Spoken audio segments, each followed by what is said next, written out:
Bom dia, meus amados irmãos, queridos amigos que estão conosco nessa manhã. Para nós é um prazer, é uma alegria enorme, uma felicidade estarmos aqui novamente ao redor da palavra de Deus, né? Para pensarmos, refletirmos, meditarmos, né? Naquilo que o Senhor tem para nós hoje, tem para falar o nosso coração. Certamente que em algum momento de sua vida você já ouviu falar dessa expressão linha mestra? Já? Normalmente a gente já ouviu falar de linha mestra, né? Eu não sei quantos são curiosos como eu, mas eu gosto de vez em quando pegar algumas expressões que são comuns, que são corriqueiras, né? E buscar, vamos dizer assim, a razão de ser dessas expressões, né? Por exemplo, pegar um ditado, água mole em pedra dura, tanto bate até que fura. De onde é que danado veio isso? Como foi que alguém elaborou essa frase? Como foi que alguém construiu essa frase? E certamente nós que já ouvimos falar de linha mestra, a mim, na verdade, né, despertou a atenção de chamar, procurar saber o que é uma linha mestra. O que é uma linha mestra, né? Já que a gente já provavelmente já ouviu isso em algum lugar. Vê bem, essa expressão ela vem de um vocabulário técnico, um vocabulário que tem a ver com, por exemplo, construção civil, arquitetura, design, engenharia, ok? Por exemplo, né? Originalmente, a linha mestra ela vinha daqui, né? Dessa expressão da construção civil, onde você tem uma coisa chamada de prumo, não é? O prumo e a linha que se estica ali para dar justamente o prumo daquela construção. Ou seja, a construção só estaria alinhada, verdadeiramente alinhada, se esse prumo estivesse certinho, organizado, esticado da maneira correta. Na verdade, isso também se refere, por exemplo, a navios. A construção de um navio também requer que se tenha alguma coisa chamada de linha val, linha mestre, né? Na construção naval, que é justamente esse eixo, né? Onde você chega aqui, você tem um eixo transversal e um horizontal e um vertical, que vai dar nisso daqui de baixo, né? Para a gente ser mais correto, mas ser mais alinhado, na verdade, com a expressão. Mas, porém, também a gente tem linha mestra. Aliás, olha só aqui, ó. Se um navio for construído sem uma linha mestra, ele ficaria assim, desse jeito, ó. Estão vendo aqui? Empenado. Alguém se arriscaria a fazer uma viagem de turismo num navio como esse? Não, provavelmente não, de jeito nenhum, ok? Mas se o navio não tiver a construção dele organizada, trabalhada como uma linha mestra, com uma linha mestra, vai dar nisso daqui e ninguém vai se arriscar, na verdade, com isso daí. Mas também uma outra área que tem essa questão de linha mestra é a alfaiataria. Já pensaram nisso? Um alfaiate ele começa fazendo uma roupa sob medida, um terno, né? Por exemplo, né? Um blazer, né? Um paletó, a partir de uma linha mestra, que é essa linha central aqui. E daí ele vai tirando todas as medidas possíveis para poder organizar e não terminar desse jeito aqui, ó. Já pensou? Olha onde está esse lado, olha onde está este lado aqui do paletó, não é? Ou seja, terminaria uma coisa absolutamente torta, complicada, difícil. Enfim, linha mestra se refere ao eixo de simetria e de equilíbrio, a partir do qual todas as outras curvas, recortes, tudo aquilo que vem depois, vem sustentado com base nessa linha chamada de linha mestra, ok? É uma linha inicial a ser traçada, e se houver o mínimo erro nessa linha mestra, haverá um erro enorme no final daquilo que se está fazendo, daquilo que se está realizando também. Hoje, nós usamos linha mestra como uma expressão metáfora, como uma metáfora para descrever o fio condutor, a diretriz, o princípio básico, fundamental, que orienta a coerência, por exemplo, de um pensamento e de um plano de vida. Nesse sentido, a gente pode dizer que toda e qualquer pessoa precisa ter uma linha mestra na sua vida. Está entendendo o que eu estou lhe dizendo? Entendeu por que eu fiz esse caminho todo para chegar aqui? Eu estou dizendo que toda e qualquer pessoa precisa ter uma linha mestra na sua vida. Senão, o que é que vai acontecer? Se ela começa com uma linha mestra torta, como é que vai terminar a vida dessa pessoa? Provavelmente de uma maneira bem torta, um caminho bem torto, um caminho bem diferente daquilo que seria o caminho pensado, imaginado, elaborado, ou desejado até também. Entende o que eu estou lhe dizendo? Então, por isso que o nosso tema de hoje é exatamente este que a gente tem aqui chamado de a linha mestra da vida. E nós vamos estudar essa linha mestra da vida a partir de um referencial, um local de ponto de partida, que é Lucas, capítulo 10, versículos de 38 a 42. Entenderam? Então, abram suas Bíblias novamente em Lucas, capítulo 10, versículos de 38 a 42, e nós vamos fazer a leitura desse texto aqui. O texto diz assim: quando eles seguiam viagem, Jesus entrou numa aldeia e certa mulher chamada Marta hospedou na sua casa. Marta tinha uma irmã chamada Maria, que, assentada aos pés do Senhor, ouvia o seu ensino. Marta agitava-se de um lado para o outro, ocupada com muitos serviços caseiros. Então se aproximou de Jesus e disse: Senhor, não se importa com o fato de minha irmã ter deixado que eu fique sozinha para servir? Diga-lhe que venha me ajudar. E essa expressão aqui é interessante, diga que vem me ajudar, porque no original é mais ou menos assim, a figura de linguagem que a gente tem lá. Marta está dizendo assim: diga a ela que venha pegar o peso do outro lado, porque eu estou pegando o peso sozinha, entendeu? Diga a ela que venha me ajudar. Esse venha me ajudar é dizer assim, é como se a gente estivesse carregando um banco pesado e a gente dissesse: eu estou pegando só de um lado aqui, está pesado para mim, então diga a ela que venha pegar do outro lado para que a gente possa juntas mover esse banco para algum lugar. Então era isso que Marta estava dizendo para Jesus naquele instante: diga-lhe que venha me ajudar. Mas o Senhor respondeu: Marta, Marta, você anda inquieta e se preocupa com muitas coisas, mas apenas uma é necessária. E Maria escolheu a boa parte, e essa não lhe será tirada. Amém?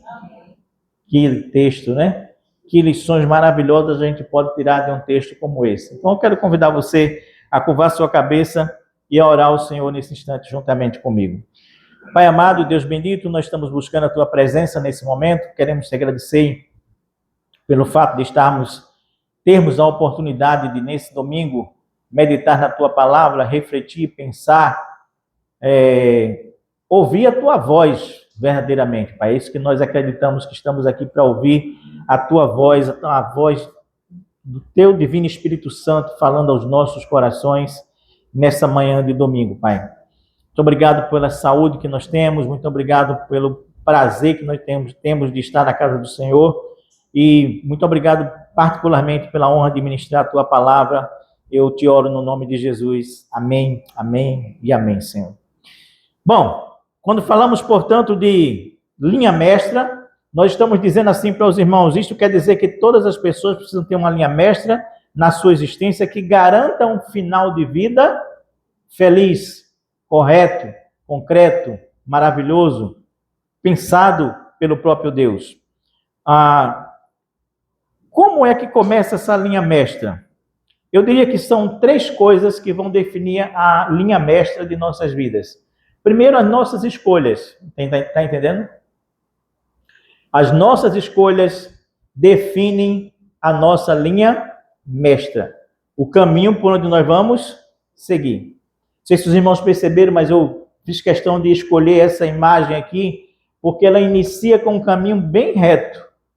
Agora lá no final está como? Curvas e mais curvas e mais curvas, tortuoso, ok? Então tem as duas possibilidades, de começar reto e terminar reto, começar torto e terminar torto, começar reto e terminar torto também. E a vida da gente é desse jeito, dessa maneira. Então, as nossas escolhas definem a linha mestra de nossas vidas. O movimento que vamos adotar em nossas vidas também define a nossa linha mestra, seja o movimento interno, seja o movimento externo. E o nosso foco também vai determinar a nossa linha mestra. São essas três coisas que nós vamos ver aqui hoje pela manhã, juntamente com os irmãos. Então, a primeira coisa, a primeira lição que eu quero trabalhar com os irmãos hoje é exatamente essa aqui, que diz assim: Jesus, ele respeita as nossas escolhas. Para quem está anotando, anote, para não esquecer, porque aqui eu só coloquei o nome escolhas, para ficar bem claro, bem nítido na cabecinha da gente. Mas a frase completa é exatamente essa: Jesus, ele respeita as nossas escolhas. Você já pensou nisso? Isso está bem claro nesse texto bíblico que nós acabamos de ler. Vê bem, o texto diz assim: mas o Senhor respondeu a Marta: Marta, Marta, você anda inquieta e se preocupa com muitas coisas, mas apenas uma é necessária. E aí vem a expressão: Maria fez o quê? Escolheu a boa parte, e esta não lhe será tirada. Porque ela fez o quê? Uma escolha. É muito interessante a gente observar o seguinte nesse texto bíblico. Até o momento da interrupção de Marta, Jesus Cristo não está nada preocupado, nem com Marta, nem com Maria. Notou isso?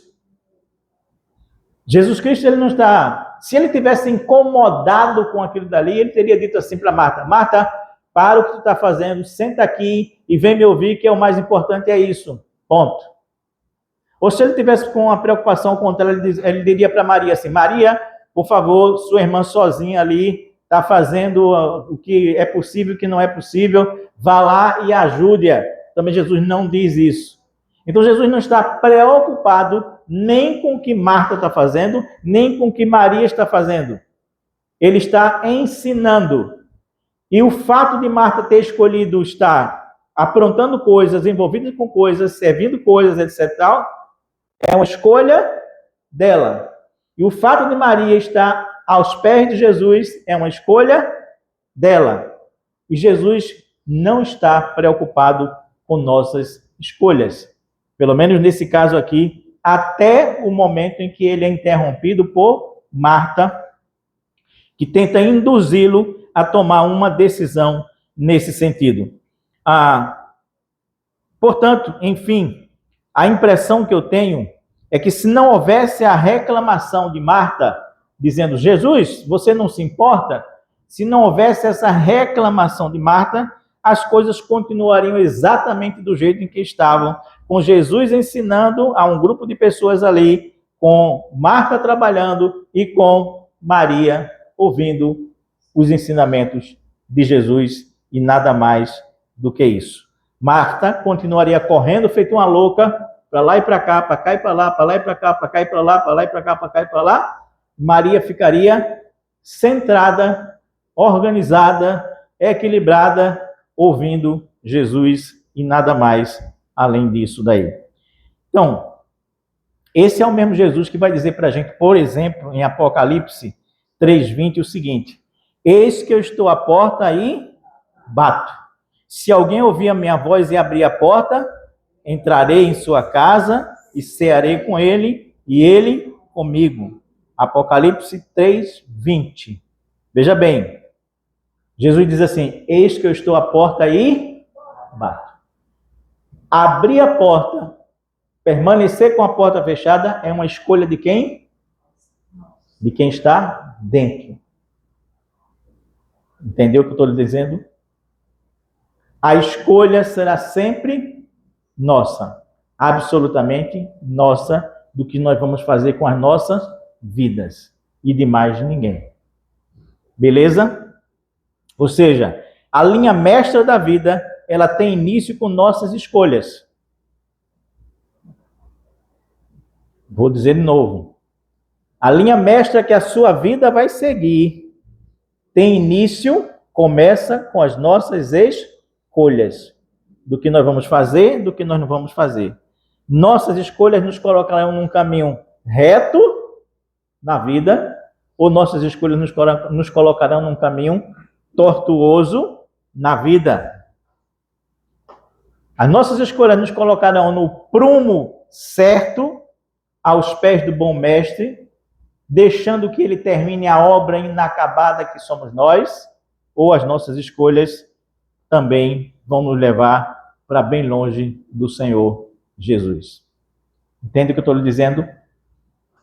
Pergunta é, sua vida está onde? Está em que ponto?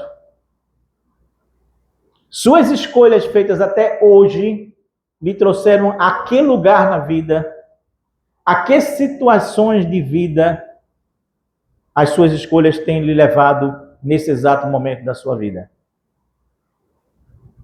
E outra coisa bem interessante. Observe bem que nós não estamos falando aqui de grandes escolhas. Pequenas escolhas também definem o final da nossa vida. Por exemplo, um indivíduo que é viciado em fumo, ele fuma talvez um cigarro a cada dia, é um só por dia, mas no final das contas vai ter um resultado bem significativo. E ninguém fuma um cigarro só por dia, né? Quem é viciado realmente não consegue esse controle de forma nenhuma. Entende o que eu estou lhe dizendo? Então, hoje, aparentemente, uma escolha como essa de fumar ou não fumar parece absolutamente pueril, inócua, sem peso, sem relevância. Parece, mas não é. Porque no final das contas, o fim do caminho é o que vai importar. É lá onde você vai precisar da sua saúde intacta, como deveria ser. Então, primeira coisa, meus queridos irmãos, entendam bem que, na verdade, Jesus, ele respeita a minha escolha e a sua escolha. Ele não vai tomar decisões por você. É você que tem que tomar as decisões que são necessárias na vida. Segunda coisa que a gente aprende com esse texto é o seguinte. Olha aqui, ó, aliás, antes da gente passar, Jesus, ele respeita as nossas escolhas. Aqui tem dois caminhos, não tem? Tem um caminho que leva a ele, que está ali. E tem um caminho que leva muita gente, que está aqui. Aqui existe uma encruzilhada. Aqui existe uma decisão. Aqui existe uma escolha. É você que vai definir o que você vai querer da sua vida. Ou como a sua vida vai andar de agora em diante. Segunda coisa, a palavra-chave aqui é movimento. Movimento. O que é que o texto bíblico nos diz aí? Ele diz assim, Marta tinha uma irmã chamada Maria, que assentada aos pés do Senhor, ouvia o seu ensino. Marta, veja bem o texto diz, agitava-se de um lado para o outro, ocupada com muitos serviços. Marta agitava-se de um lado para o outro, ocupada com muitos serviços. Vê bem.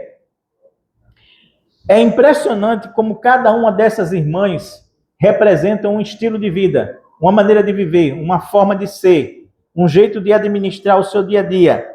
Marta, por exemplo, ela é símbolo do movimento externo. Não é isso que o texto diz? Marta é símbolo do movimento externo, da agitação, descrita por um verbo chamado perispato, que seria uma pessoa arrastada para todos os lados. Alguém que estivesse dentro de um redemoinho, e esse redemoinho a levasse para um lado, para o outro, para um lado, para o outro, para um lado, para o outro, para um lado, para o outro, para um lado, para o outro. Mais ou menos como essa figura está aqui mostrando para a gente. Marta está preocupada de um lado para o outro, pega uma panela, bate outra, recorta uma verdura, faz não sei o quê, e vira aqui, fecha ali, puxa lá, não sei o quê. Marta, ela é símbolo desse movimento externo, da agitação, desse ser puxado para uma coisa, para outra, para outra, para outra, para outra, para outra, para outra, ser arrastada para todos os lados nesse redemoinho de ações. Isso significa que Marta era uma pessoa com uma mente subdividida. Ou seja, quanto mais eu tenho tarefas, afazeres para fazer e pensar e organizar, mais a minha mente fica dividida. Você já não passou por alguns momentos que você diz assim, eu tenho tanta coisa para fazer que eu não sei nem por onde começar. Todo dia. Hoje é todo dia, né? Todo dia parece que a gente deixa um montão de coisa para o outro dia. Porque a gente tem tanta coisa para fazer, é puxado para um lado, é puxado para outro, é puxado para um lado, é puxado para outro. Exatamente nessa mesma expressão desse verbo chamado perispato, que significa ser arrastado em diversas direções. Ou seja, a mente de Marta era uma mente dividida em pedaços. Ela mentalmente era uma pessoa atormentada. Marta era uma pessoa que tinha sérias dificuldades. Ela tinha ocupação excessiva, ela era excessivamente ocupada, tentando dar conta de mais do que ela podia, na verdade. Mas entenda bem, quem colocou Marta nessa posição foi Marta. Ninguém pediu para ela fazer isso. Ela está atendendo ao seu movimento pessoal, a sua maneira de ser. O resultado disso qual é? Alguns que eu vou dizer aqui para os irmãos. Primeiro resultado, uma mente inquieta. Você já se percebeu com uma mente inquieta, uma mente que não consegue parar de pensar, de se estressar, de tentar se organizar, uma mente que não consegue relaxar. Segundo resultado, perturbação, estresse, irritação, queixa, reclamação, atividade frenética, ansiedade, sobrecarga, ou seja, ela é uma pessoa fragmentada, totalmente fragmentada, com um excesso de ruído e barulho interior. Tereza estava aqui ainda há pouco falando, e ela falou exatamente desse ruído, desse barulho. Quase que eu dizia para ela, termina de pregar aí no meu lugar, você já começou, eu vou só te passar o esboço e você lê aqui o esboço, porque você entrou exatamente no que eu ia dizer, exatamente no que eu ia falar. Nós que estamos vivendo esse tipo de situação, parece que existe um barulho dentro da gente, uma agitação enorme que se expressa aqui fora naquilo que a gente faz, ou tenta fazer, ou tenta organizar, ou tenta administrar. Já Maria, ela é o símbolo da serenidade. Símbolo da serenidade. Símbolo da serenidade externa. Porque o movimento aqui de Maria é um movimento interno e não externo. Quando Maria resolve sentar aos pés de Jesus e ouvir o que ele está dizendo, ela está dizendo assim, olha, eu vou parar o externo e eu vou deixar que o meu interno se movimente.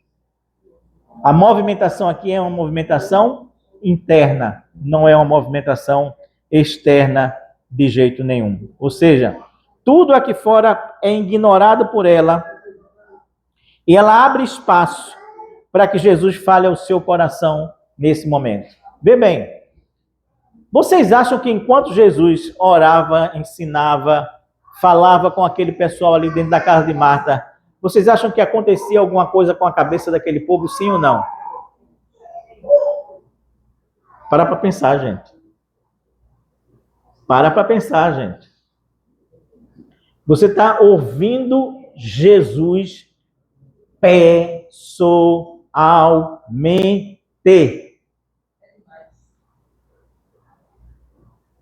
Não é, pastor Antônio? Você está ouvindo Jesus pessoalmente. Você acha que isso não gera um tumulto, um barulho, um movimento dentro de você, sim ou não? Vamos ver alguns exemplos aqui claros que nos remetem nos dão condições de afirmar isso. Vê bem, Jesus um dia passou, tinha um sujeito pequenininho em cima de uma árvore, ele olhou para aquele sujeito e disse, Zaqueu, desce daí depressa, me convém jantar na tua casa hoje, eu preciso me alimentar, então me oferece um jantar. E Zaqueu que estava doido para saber quem era Jesus, disse, oba, maravilhoso, vou oferecer um jantar para esse homem. Novamente, Jesus na casa de alguém, comendo na casa. Jesus gostava de comer na casa do povo, né? Por falar nisso, né? Eu acho que eu tenho comido pouco aqui na casa do povo, por aqui. Eu acho que eu tenho que distribuir melhor essa forma de pregar o evangelho.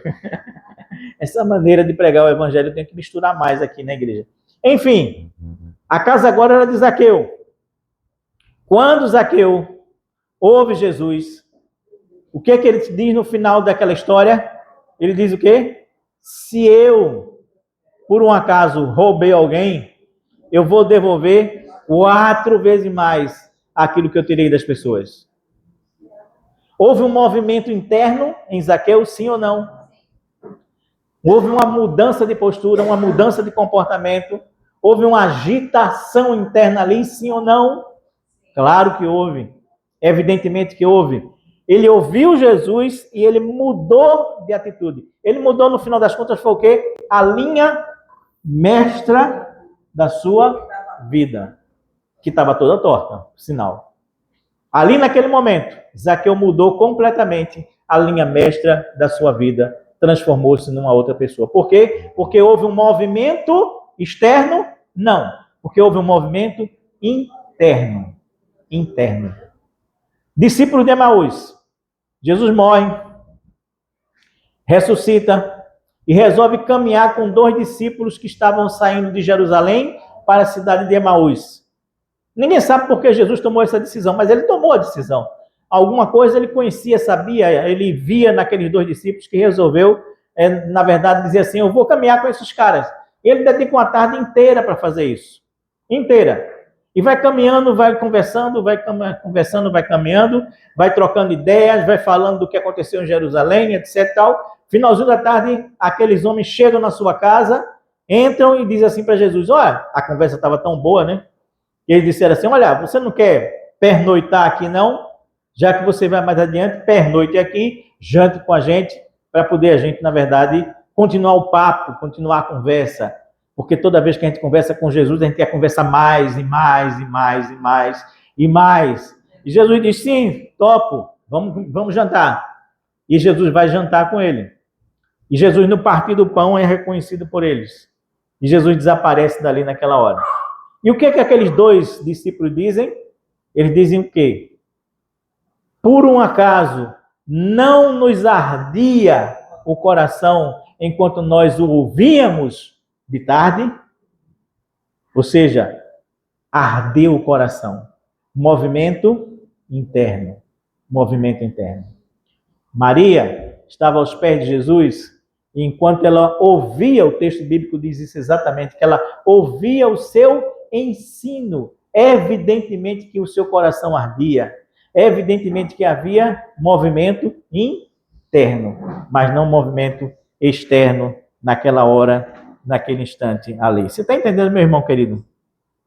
Vê bem, toda vez que você ouve a Jesus, você se coloca em movimento. E esse movimento vai fazer uma tremenda diferença na sua vida e na vida das pessoas ao seu redor.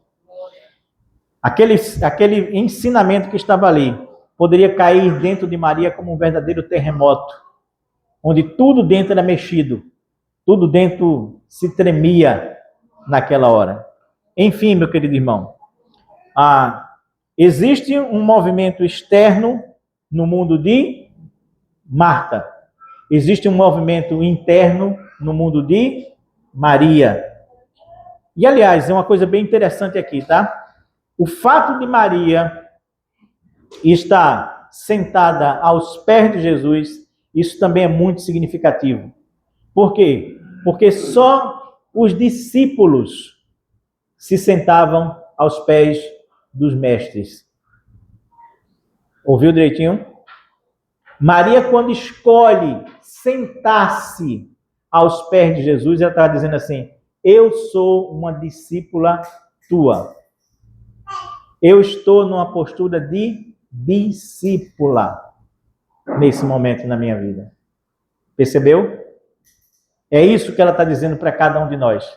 E quando nós somos discípulos de Jesus, é claro que o nosso mundo interno, ele se agita, ele se movimenta para fazermos aquilo que é a vontade de Deus, como Zaqueu fez naquele momento ali também. Quando nós paramos para ouvir Jesus, a vida agitada tenta nos impedir de fazermos isso. Pergunta hoje aqui para você é exatamente essa. Vê bem, como é que está a tua vida? Com o movimento externo ou com o movimento interno? Eu diria que bem poucos estão com o movimento interno, né? Porque o movimento externo impede a gente de ter o movimento interno. Se eu perguntar aqui quantas horas você gasta com Jesus por dia?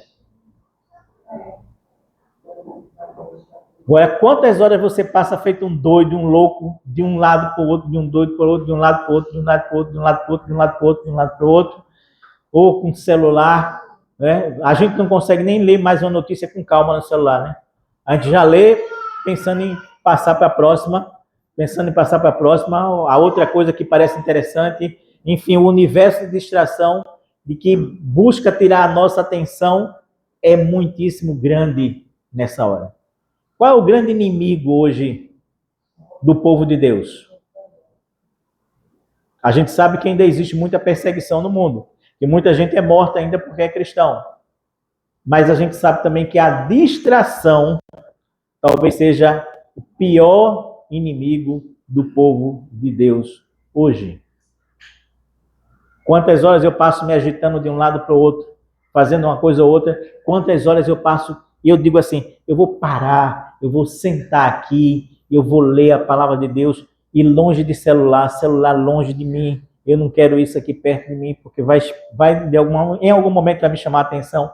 Eu quero só sentar e ler e acabou-se. Meus irmãos, eu acordo 5h20 da manhã normalmente. E eu tenho dificuldade de fazer isso. E o meu plano sempre é, primeira coisa a fazer, sentar, ler a Bíblia e ler um livro. E não consigo. É difícil. Eu tenho que lutar comigo mesmo para que isso aconteça. Entende o que eu estou lhe dizendo? Então, que tipo de movimento tem lhe agitado? Que tipo de movimento tem mexido com você? Agora, às vezes nós nos movimentamos tanto, que a gente tem dificuldade, veja bem o que eu vou lhe dizer, nós nos movimentamos tanto externamente falando, que nós temos dificuldade de perceber que Jesus está no mesmo cômodo que nós.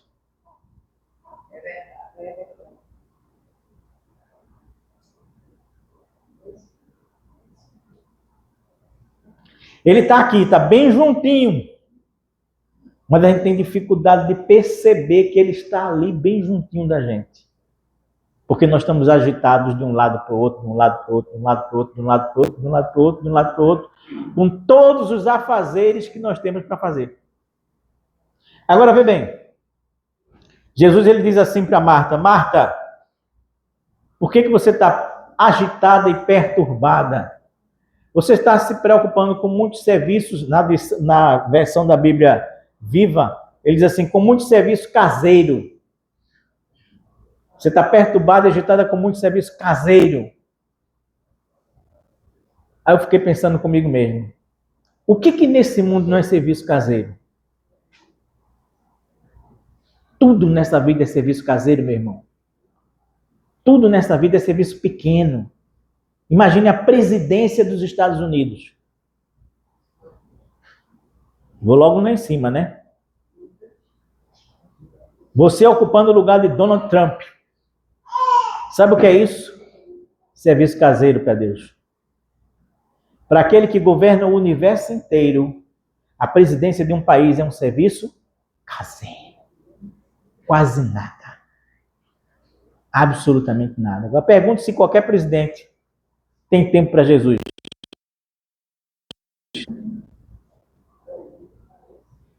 Eu não quero nem dar vazão ao que vem na minha mente nessa hora, né? Não quero nem falar de honestidade, corrupção nessa hora, porque não interessa. Mas eu quero enfatizar para os irmãos o seguinte, que nessa vida, observe o que eu estou lhe dizendo, nessa vida tudo é serviço caseiro. A única coisa que importa é a nossa relação com Deus. É nosso relacionamento com Ele. A imobilidade exterior é a pré-condição para a atividade interior da alma. Vou dizer de novo, porque alguns perderam. Na agitação, alguns perderam. A imobilidade exterior é pré-condição para a atividade interior da alma. Ou seja, eu me aquietar é pré-condição para que haja atividade na minha mente e na minha alma. Se eu não paro para pensar, eu não penso nada que preste. Na verdade, eu não penso nada, e muito menos ainda o que presta. Entende o que eu estou lhe dizendo?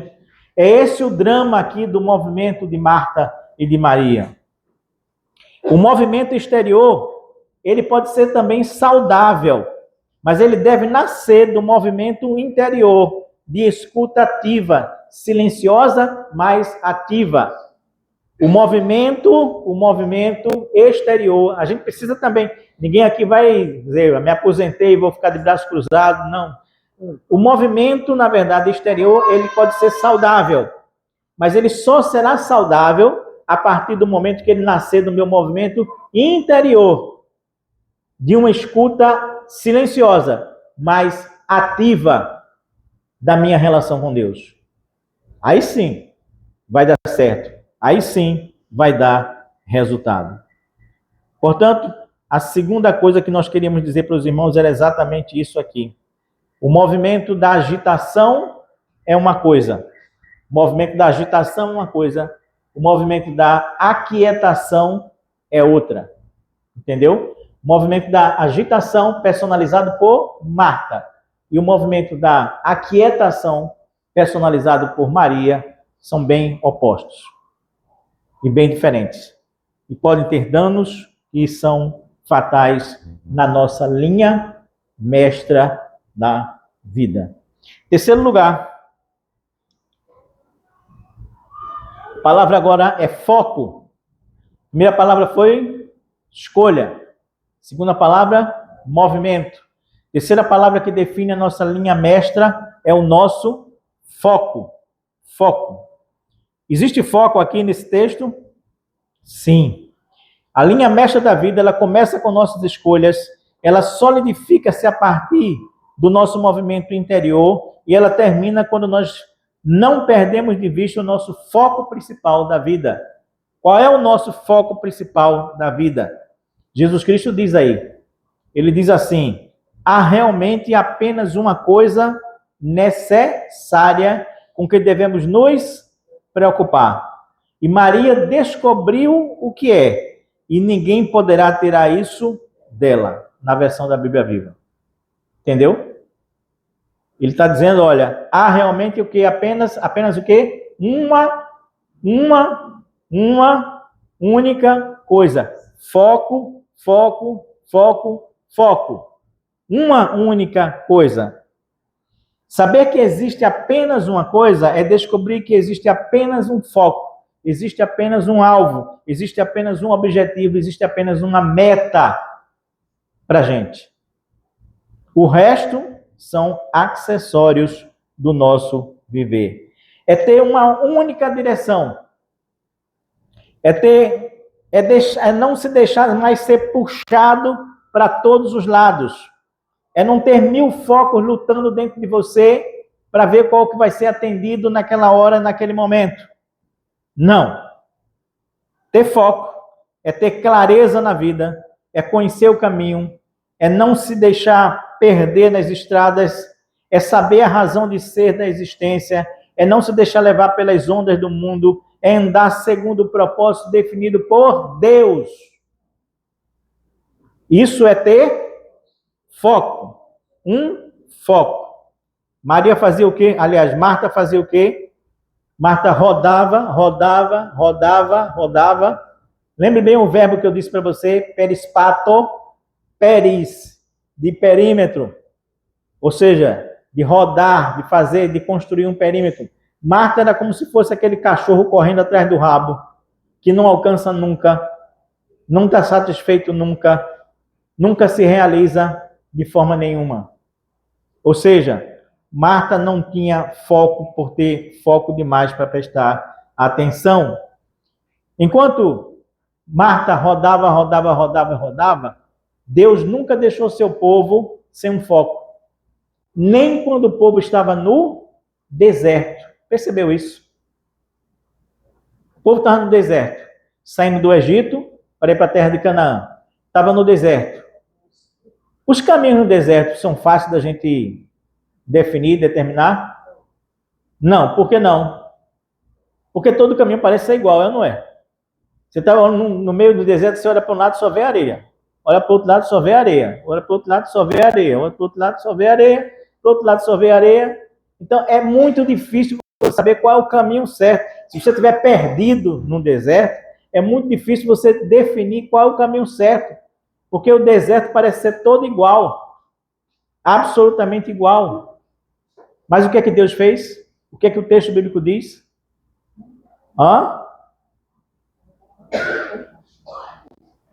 Quer o texto mais exato? O que é que o Deus faz com o povo dele? O texto diz assim, que na verdade Deus caminhava numa nuvem na frente do povo quando era de dia. E à noite ele caminhava na frente do povo como uma luz. Percebe? Então, o que é que dava a direção certa para o povo? A nuvem de dia, o fogo de noite. Isso representava o foco. O povo sabia exatamente para onde tinha que ir. Tinha que ir.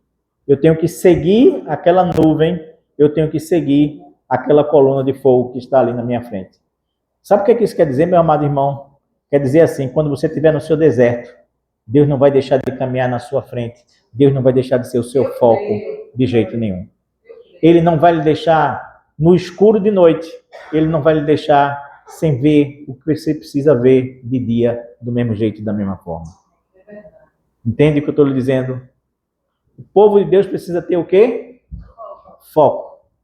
Sem foco a gente não vai para canto nenhum.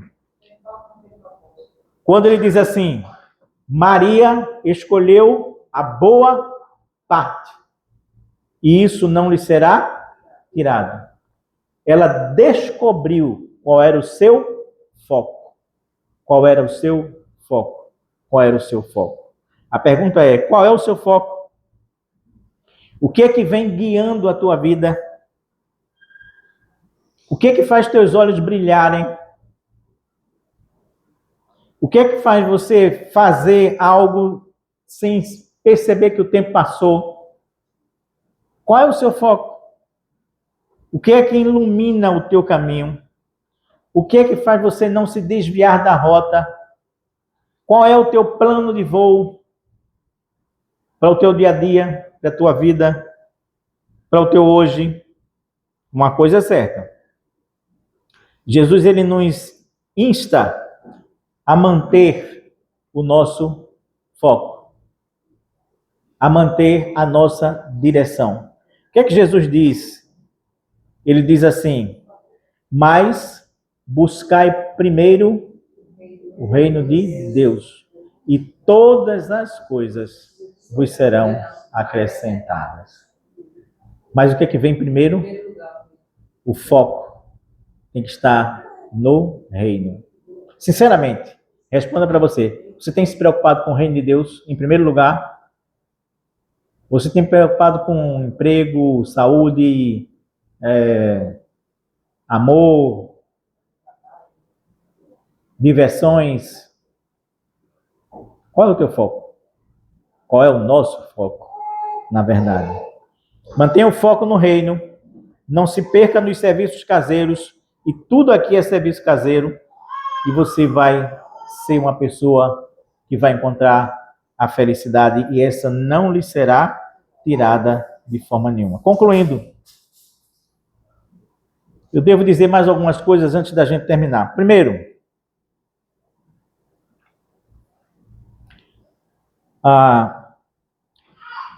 o nosso foco pode estar em duas coisas, se a gente for dividir amplamente.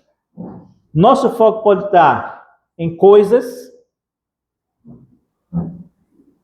o nosso foco pode estar em pessoas. Se o nosso foco estiver em coisas e tarefas, o nosso olhar será competitivo. Entendeu? Se eu for um indivíduo preocupado na minha vida apenas com as tarefas que eu tenho que fazer, com o movimento, com as coisas, o meu olhar vai ser sempre competitivo. O meu olhar vai ser quem ganha mais, quem ganha menos, quem faz mais, quem faz menos. O que é que ele tem de melhor do que eu? Será o olhar de Marta para Maria. Eu estou aqui no movimento que não tem mais tamanho, a outra está ali parada. O olhar será sempre competitivo. É por isso que nós estamos vivendo essa sociedade que nós estamos vivendo. Porque cada vez mais o nosso olhar é competitivo em relação ao outro. O que é que ele tem que eu não tenho?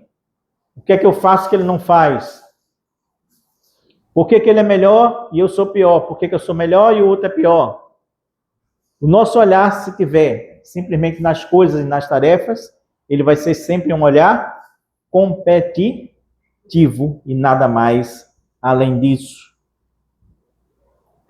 Se o nosso foco for nas tarefas, o nosso olhar será um medidor de desnível. Medidor de desnível. Quem está aqui, quem está aqui, quem está aqui, quem está ali, quem está acolá. Eu vou sempre olhar para as coisas tentando me medir em relação a essas coisas. Se o nosso olhar está em pessoas, o nosso olhar, por exemplo, vai ser em desfrutar a companhia de alguém. O nosso olhar vai ser de aproveitar o momento. O nosso olhar vai ser de acolhimento pessoal, de reflexão, de valorização, de crescimento interior. Para pensar. Qual foi a última vez que você teve um tempo de qualidade entre você e uma outra pessoa? Em que vocês pararam para sentar, para curtir a companhia um do outro? E aqui a gente pode falar de todos os níveis possíveis. Há quanto tempo eu não curto minha mulher? Paro e sento com ela para só admirá-la, conversar com ela, ela comigo. Não é para TDR não, tá? Simplesmente para bater um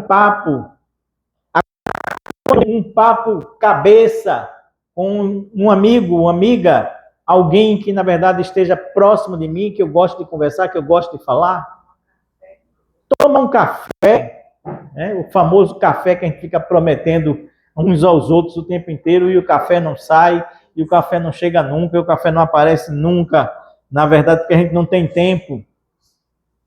Eu tenho 2 amigos, são da época do meu seminário. A gente não vive se encontrando todos os dias, mas de vez em quando a gente marca numa cafeteria e vai e passa lá 2, 3 horas só se atualizando, conversando, falando, bela e tal. Nunca 2, né? Sempre 3 em diante, né? Sempre 3 em diante. Mas como é bom esse momento, como é interessante. Mas porque o nosso foco está nas pessoas e não nas coisas. Se nesse momento eu for pensar assim, puxa vida, eu estou aqui batendo papo com esses 2 camaradas, quanto eu podia estar fazendo agora? Aí pronto. Aí já era, já não funciona mais. Nesse sentido, A sociedade em que nós vivemos hoje é uma sociedade chamada de sociedade do desempenho. Desempenho. Ou seja, nós valorizamos muito mais o fazer, a produção e o resultado do que qualquer coisa. O que a sociedade valoriza hoje é o fazer, a produção e o resultado. Nós estamos cansados de dizer uns para os outros, né? Você tem que dar resultado no trabalho. Qual o resultado que você está dando? Cada vez mais a gente vai exigindo uns dos outros o resultado, o resultado, o resultado, o resultado e o resultado. O resultado é que não existe mais lugar para a proibição, o mandamento e a lei. Esses estão ultrapassados. A proibição, o mandamento e a lei desapareceram. Veja bem, até certo ponto da nossa existência, até mais ou menos 1960, 1970, a sociedade era regida pela lei, pela disciplina. O que se exigia das pessoas era: não faça isso, não faça aquilo outro, porque você, na verdade, é uma pessoa honesta, de caráter. Está entendendo o que era valorizado na sociedade? Era isso. Você entrava no emprego e morria nesse emprego, se aposentava nesse emprego, você sabia que ao entrar ali você ia fazer uma carreira ali dentro daquela organização, não é assim? Agora, hoje é desse jeito? Não. Hoje, essa sociedade deu lugar aos projetos, à iniciativa e à motivação. Você tem que ser um cara que tem que ter projetos, iniciativa e motivação no seu trabalho. É ou não é? Alguém aqui está ouvindo falar de alguma empresa preocupada com seu caráter, com o que você pode e o que você não pode fazer? Não. Não tem. Tem assim, né? Proforma, os compliance da vida, não sei o quê, né? Que tem que ter uma capa ali, né?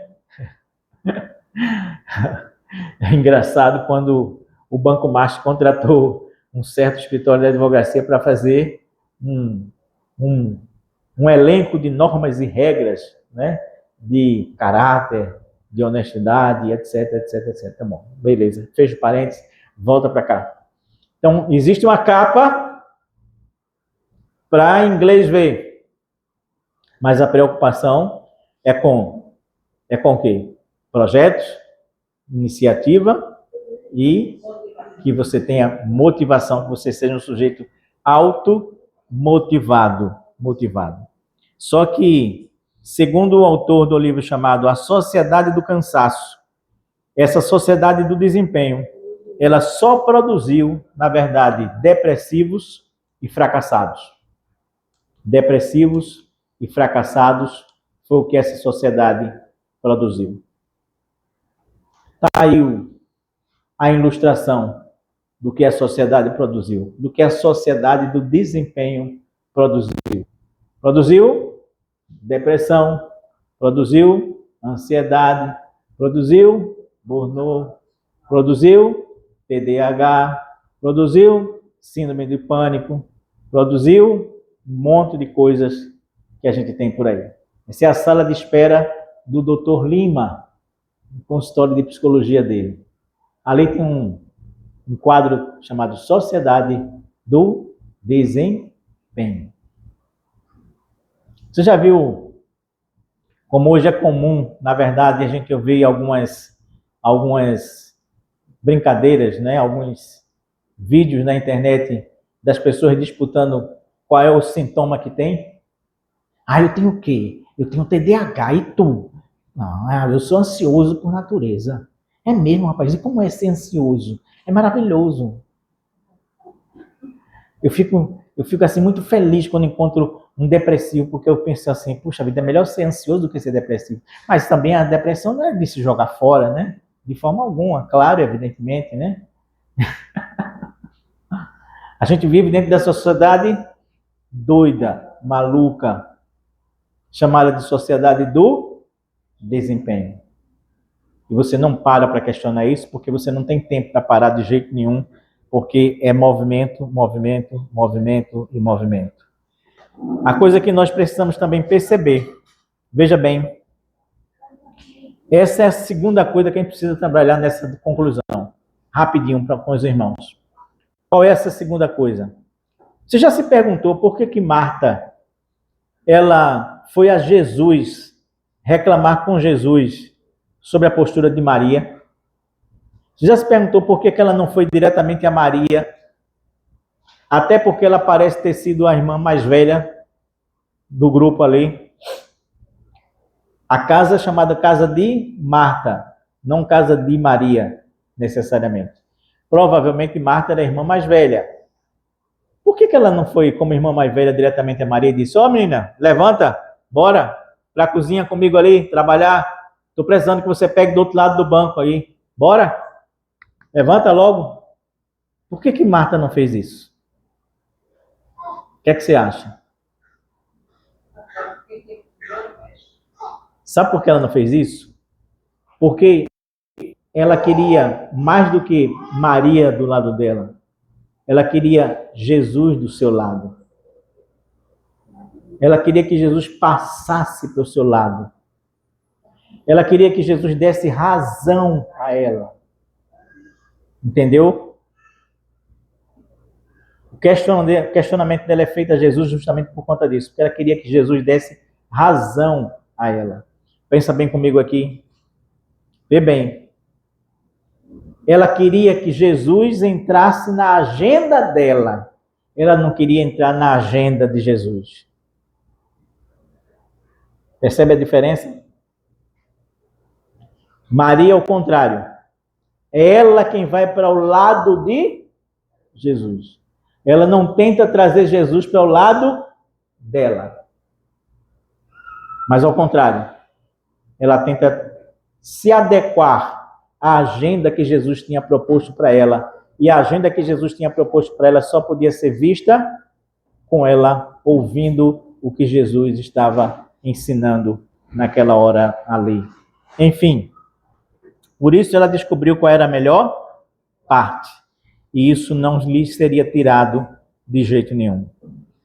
A linha mestra da vida é uma reta que começa com nossas escolhas diárias, as mais corriqueiras, gerando um movimento interno que leva ao encontro do verdadeiro foco da nossa existência.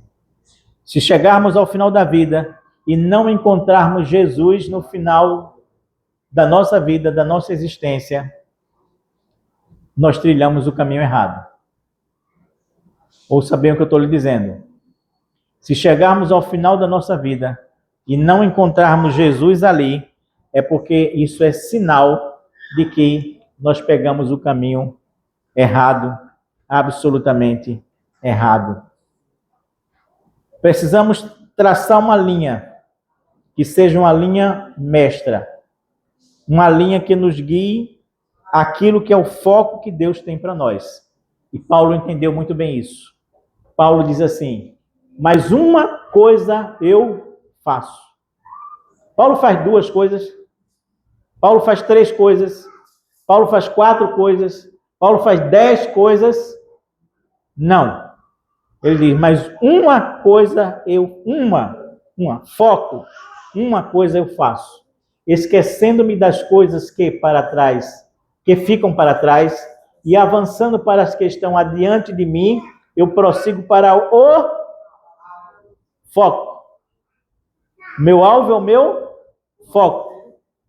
E ele conclui esse texto dizendo assim: todos, pois, que somos o quê? Maduros, tenhamos este mesmo modo de pensar. Daqui até aqui é muito conhecido, né? Mas essa última parte, que ele diz assim: quem é maduro vai pensar assim como eu. Quem é amadurecido vai pensar assim como eu. Quem é amadurecido vai pensar que precisa alcançar o seu alvo, o seu foco. Qual é o seu foco na vida hoje? Qual é o seu alvo na vida hoje? Antes da gente fechar, da gente cantar, da gente concluir, a gente tem mais uma parte que eu preciso dar para os irmãos. E os irmãos vão terminar isso posteriormente. Pega aqui, Fátima. Distribua com as pessoas que estão aqui com a gente hoje. Você está recebendo nesse instante uma Uma outra folhinha. Você recebeu uma folhinha no início, não foi? Você vai receber uma outra folhinha agora. E você vai se comprometer a responder isso esta semana, verdadeiramente. 3 perguntinhas. Primeira pergunta: minhas escolhas têm contribuído para me aproximar ou me afastar de Deus? Segunda perguntinha: a agitação, o movimento externo do dia a dia tem tirado meu tempo com Deus? Sim ou não? Terceira perguntinha: qual ou quais têm sido os meus focos na vida atualmente? Posso dizer que minha relação com Deus é uma prioridade para mim? Tenho dedicado tempo do meu dia a conversar e a escutar Deus? Você vai amanhã, quem sabe hoje à tarde, fazendo a sua devocional, responder a essas questões. Mas lembre do que Paulo disse. Lembre do que Paulo disse. Uma coisa e só uma coisa eu faço, esquecendo-me das coisas que ficam para trás e avançando para aquelas que diante de mim estão. Eu prossigo para o alvo, e o meu alvo é Cristo Jesus, o meu Senhor. Que Deus nos abençoe. Amém e amém.